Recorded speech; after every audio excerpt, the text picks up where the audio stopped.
जगह पे जो बर्फ़ है वो ब्रेक जो है हमारे मुंह में लग रही है और सामने से आ रही है चीज़ खुद बना रही है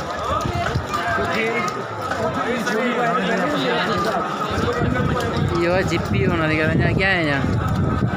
Kamu tuh GPU kan saudara? Aceh video bar. 4 orang. तो जैसे कि मैंने बताया था कि इस जगह पे जो स्नो है वो डायरेक्ट मुँह में लगती है फेस में, क्योंकि ये लड़का जो है थोड़ा ऊपर है इसकी वजह से। अब तेज होगी और तेज होगी अब।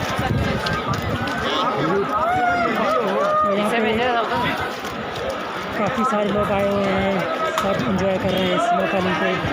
और ये स्नो फॉलिंग काफ़ी तेज़ है, वाली से बहुत तेज़ है और मेरी आँखों में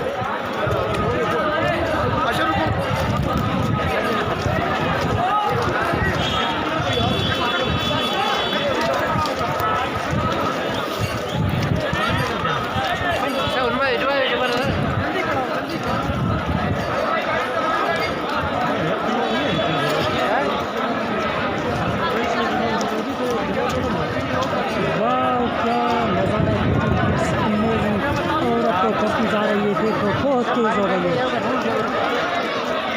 उसमें से बर्फ निकल रही है।